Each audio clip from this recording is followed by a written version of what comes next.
Yo, it's Rock Combo. In today's rip, tight doubles, shot, fade, cross, the glitchiest fade route in Madden. We're going to show you how to pop any type of cover 2 or zone coverage for a one-play touchdown. In the second half of the video, we got you covered with how to defeat man coverage and also block any blitz. All right, bang, bang. This is versus cover 2. This is shot, fade, cross. What I like to do is streak the second receiver right here. And that's the main setup. There's only three people on this route. If you like to, for better blocking, you can motion over your running back there. I like the idea of the blitzing corner. And so you're going to have a little bit more time. This 3 route combination is really good. It absolutely destroys cover 2. As you're going to see, this X receiver is going to get wide open versus cover 2. Well, I need to get off the safety. I apologize. I'm on the safety, so he's not moving. Let's do that. You can see, if you see the 2 guys backing up, just freeform it to the outside. It's a one-play touchdown. Boom, boom. My initial look is right after the play. I'll show you an instant replay. I'm looking at the 2 safeties. They're going out and back, right? You see them? That means they're in deep halves. So you might think it's a cover 2. That ensures that's a cover 2, most likely, right? Now, if they don't man up this guy, it's a one-play touchdown versus cover 2 because this fade route is going to take that safety. And you just have to make sure that number 13 clears the cloud, and it's a one-play touchdown, as you can see. Really, really effective, really good. He doesn't go out enough. What you can do is you can throw this to the inside just like that. The throw's a little bit tighter, and it just depends. But my main read is going to be the outside guy, as you can see. And you only have 3 people on routes, and so you can block a lot of these blitzes. So even this blitz, which is really good, right? DB fire 2, I'm going to baseline and press. Let's say you motion this guy over to help block. You're going to ID this guy. You're going to slide right. So this is going to do a good job of picking up this blitz and make sure you step up in the pocket. Boom. I didn't even put the streak on the field. As you can see, he still got open versus the cover 2.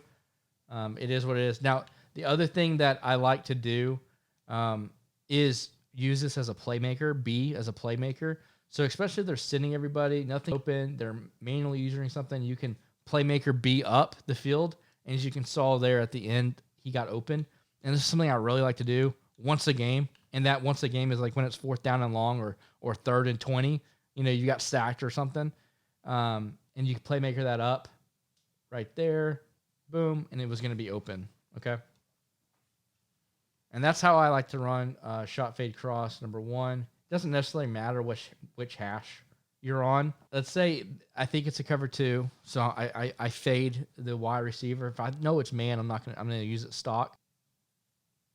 About 9 o'clock, boom. He catches it just like that. He also does a great job animating just like that, and then the corner ends up dumbing out. And I'm telling you, their cover 0 is dead versus this play, right? So a lot of people like to blitz heavy with cover 0. They like to do the contain glitch, or they like to do spinner, or whatever they like to do. You're blocking a lot of people, and then once he moves turns his head on that DB, when you press Y like that, the animation they get is the defender doesn't do anything, and then he just stops, and you run right by him for a lot of times a touchdown. There are maybe a select few people that are really good at clicking on and swatting that quick enough. But even then, it's not going to be automatic every time. So that is really what I do versus these like all-out man plays. And people say, "Oh, that's just glitching the game." Like, it's part of the game, but it's also the vulnerability of a man cover 0 defense, and that's how you take advantage of it, right? One-on-one matchups with your 6'5" receiver versus a cornerback, you're throwing it up. They do that in the NFL as well, and very few people know how to click on this game effectively enough to be able to stop that enough to not let me do it. So with that said, that's a 3-person route. Very easy. You can run this a lot. Okay. Bang, bang. Shot, fade, cross, number 2. Honestly, I keep wanting to do more things with this play with the tight end or running back. But honestly, just running it stock like this is just really good. Sometimes I put the tight end a flat route, which you can do, or you can just leave it stock. But against man coverage, both these crossing routes do a fabulous job of getting open. Right? Julio Jones, and if you have short and elite, absolutely torches. And with with the way that man coverage works and having this fade route from X, they can't not have safety help or double cover that receiver. So it makes it where it's hard to run man coverage with two purples. And unless they have two purples, that's the only thing that can really slow this down. But this is a short, look how fast that wide receiver cuts. This is the best man beating route in the game, in my opinion. He just absolutely fries. Now, what makes man coverage so good this year is that this game is very inconsistent. And I talked with pro players.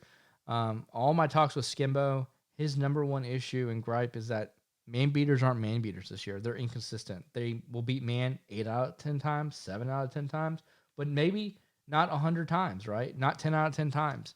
And so with that being said, if this play gets bagged once, don't worry about it. Keep going back to it. As you can see, these guys get open different levels.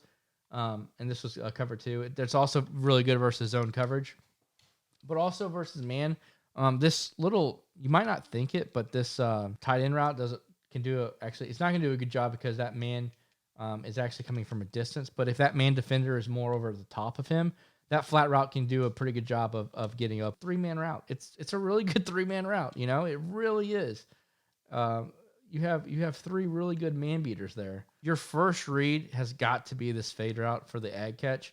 You might not want to do it, but this sets up everything else, right? If they know you can throw that pass, they have to start adjusting. And when they start adjusting, it opens up everything else. So your first read really needs to be, okay, this is man coverage. I'm waiting for the DB's hips to turn, and I'm going to throw it. Now in practice mode, it's not getting caught. Let me focus and try to actually catch it this time. All right. Boom, DB's hit, throw it at 9 o'clock, catch it, touchdown. I wasn't throwing it at 9 o'clock. I was more throwing it up. But if you throw it right there at 9 or 10 o'clock, you get that animation every single time. And that opens up everything else. And that's what I like to do versus man coverage. I absolutely love to torch man coverage. And this is the best way to torch it. If you'd like, you could even put a streak on this guy. Then versus man coverage, you can have, it's accidentally covered too. But you can ag the tight end as well. So let me put a streak out there. And then boom. So you can ag with both the tight end and that fade route. You have 2 great crossing routes. Just absolute man destroyer and killer. And that is what I like to do. And that's the second version of shot fade cross. What's crazy is like we're running 3 routes and we're torching everything. Man, zone, everything. Those 2 crossing routes are fabulous, and so is that fade route. One of the best plays in the entire game